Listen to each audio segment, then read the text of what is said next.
He is right here. This one's a little bit harder to tell. But he's number 44. The dude has great size, great length, great explosion for his size. He's hell of an athlete. He's not the most bendy, twitchy guy in the world, but for his size, he carries it very, very well. Has extreme power. So let's watch him. I hope that's him right there. I hope I'm not going to start off with another Treylon Burks type review. I'll get the guy's name where he is all the time. It's a tight end, I know. But he is pretty effortless with his power in terms of being able to hold up against his tight end. He sees the tight end base blocking him, working towards him. What does he do? Stays low, doesn't pop up at all at the snap. So he's feeling that run block out immediately. Uses his length, hands land first, eyes inside on the running back on the run concept. What is he doing? Pillaring, instep up and through the inside arm here. So he's an inside pillar, and he's just completely freeing himself to either one, if the running back really bent or bounces this run back outside, push through, make a tackle, or obviously if he's going to stay at more of a tight angle that he's at, he's able to completely free himself up and make a tackle. Like, he dominates this rep without even having to try. Like, look how easy this looks. It's not supposed to look that easy. But for him, at times it does because of his physicality and just how strong he is. And he has plenty of things to work on, which we'll talk about in terms of his rushing. But in terms of physical upside in this draft, this is one of those prospects where you're taking a swing for the fences because his speed, some of his speed, explosion, and his length, power combination is pretty ridiculous. Plenty raw in some pass rushing aspects, that is for damn sure. But he can be uber impressive at times. And here, and the thing about him too is, and with Georgia's defensive line in their front, obviously they have a ton of versatility, but he played everywhere, from standing up in the A gap, from hand in the dirt, 0 all the way to 5. He played all over the line. So he's a guy who you could play him inside at times with the Jets, depending on what they're looking to do that play, stunts, etc. So he's very, very versatile. He does not need to just play on the edge. So right here, you see him coming off the ball, and a lot of good interior rushers do this thing. They come off the ball and they shorten their stride. Like, they're still aggressive with their stride, but unless you're just going to full out bull rush somebody right off the jump, you don't necessarily need to have an elongated stride because you want to read what the blocker's doing. Is he oversetting to the outside? Is he getting into a deeper drop? Is he jump setting me? Is he run blocking? And a lot of guys will shorten their stride and kind of have more of a soft release just to read the tackle set. And you're going to see him come off the ball here and not really cover a lot of ground. And he sees the tackles being, relatively passive, 1, 2, and you're going to see him kind of turn that foot to explode off the instep. And what angle that instep is going in the ground at is what angle he's going to be able to explode off of. So wherever that instep's going to land, that's that angle he's going to explode into. So good job kind of turning that infoot a little bit to cross his face, but still get some depth, paired with a club rip, length, club, rip. Now the quarterback obviously feels some of that pressure and is able to step up and through that. But with that being said, did he win this play? Did he affect this play? Hell yes. And again, for his size, guys, 275, you're seeing some explosion. You're seeing again, decent bend right there and power through the bend. It's not elite, obviously. It's really nothing crazy. But he's able to hold up against that offensive lineman who's trying to obviously push him and shove him up the arc, so he's not able to turn and grab that quarterback or corner and grab that quarterback. So Walker set edge right here. 6-eye. Again, I always tell you guys, I tend to get a little bit record happy when I first watch it because I'm just trying to get down the base things and see if these are going to kind of carry. And again, off the snap, what is he seeing in his peripheral vision or in his vision in general? Zone steps, zone split, steps outside. Again, landing his hands inside of the tackle. Pillar, sets the edge. You could just see the length he has because this guy is really, really reaching just to get a hand on him, and he barely can. Obviously, leverage is good. Power off the instep, up and through. That's a good angle to have on a guy. And if this, obviously, the running back is swallowed up by 95 right off the jump there. But in terms of how quickly he sets this edge with the leverage he has with the outside pillar that he has is all really, really good. Like, again, overly easy.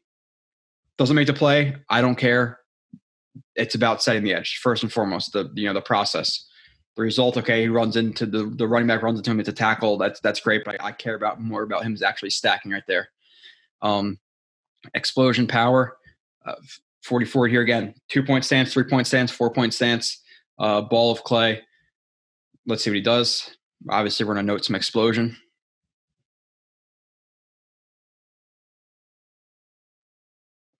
Off the ball. Not the easiest position to be in terms of a counter, like a secondary rush to get past this. When he's again coming off the ball, goes into a bowl, just getting hands on, and it's really hard for him to win outside here. To win outside here, he's because his inside arm is up. Your inside arm is up for him to cross the face. He's not as tight as he necessarily wants to be, so the move's not going to be as tight. He's going to have this tackle's going to have a little bit of time to recover, and he's most likely going to push him up the arc. So his only real option here is to win inside. So do you want to see him maybe transition his rush from left to right and then rip through inside? Yes, but he really only has one avenue, and that's inside or through. So not necessarily the easiest to win inside right there, but you're going to see the power with the extension. You could see that he's really rolling his hips through that and extending. Power to get through it. Again, do you wish that he maybe stacked moves and even bold or long armed, club, rip, or just club in general, put it together a little bit faster? You do. But you see the explosion, you see the power, you see the foot drive. He obviously moved the tackle. Is there a refinement that's needed? Yes. And like I said, with guys, like it's and everybody has a different process, but it's that where's the medium between the physical upside and the technique? Physical upside's up here, the technique's down here. Okay, maybe you don't want him, but is it in the middle? Is his technique great? His physical upside's not that great? Which I think some people are starting to do with Carl Office. Again, the guy has power. He has explosion. He has good short change of direction, not long change U-turn type stuff that we talk about. But he's being overlooked as an athlete. Like, he's not a terrible athlete. He's just not Thibodeau or Walker. And they all have their shortcomings. None of these guys in the class are the most bendy guys. Right here, looks like an extra tackle. But I guess it could be a big-ass tight end, but it looks like an extra tackle. Yeah, it's definitely an extra tackle.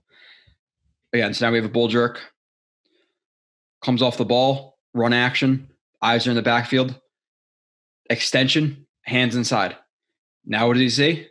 Mesh point. Okay, quarterback didn't hand off the ball. Power to shock him back. Jerk down, easily wins that rush. So you see the transition there from run to pass. Like, oh well, why didn't he win right away? Well, if you were to rush up the arc right here, and then there's a massive a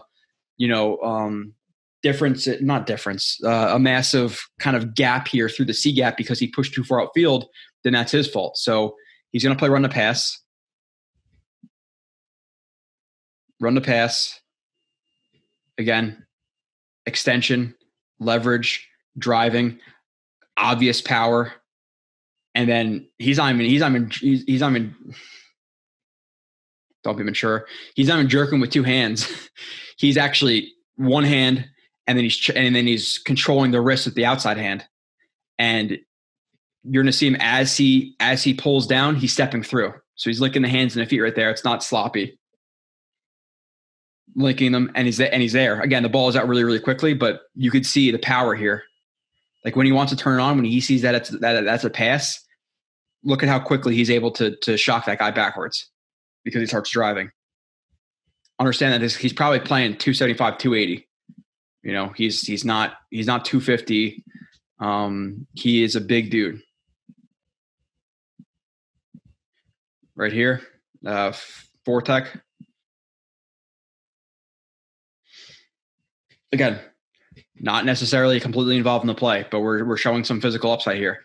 He's seeing zone blocks or zone steps. He steps outside. What does he do again? Take advantage of length, extension. He sees the run going inside, and there's a force player to the outside of him. So he's a force player to the outside of him. He's going to have a little bit more freedom because there's 33. There's so many guys because there's Quay Walker. Who else? There's Lewis Kine or Sign. There's obviously Wyatt. There's 88, who I know is an upcoming guy. There's so many freaking guys, but I know there's another linebacker who's coming out too, who's like a 4th or 5th round guy, but it's not Quay Walker, right? There's another one. I forget. But again, stands up the tackle. Now he sees the run going inside. Transitions to try to get inside. Hands underneath to lift. Again, there's larger between lift force, push force, but he's lifting. Instep off the outside foot, lifts him. Now there's another guy obviously in his face because there's zone blocking, and now he's into the guard zone. What does he do? Leverage, roll his hips. You see the roll of the hips underneath, lift, and starts to drive him back. Now, again, is he necessarily involved in the play? No, but did he just take on 2 guys and handle them relatively easily? Just look at how he transitioned from one guy to another. Lift him out of the way. Oh, another guy. Oh, let me lift under him, drive him back. Just note the power here and the technique too. There's plenty of good here, but he's hard to handle. He's a disruptor.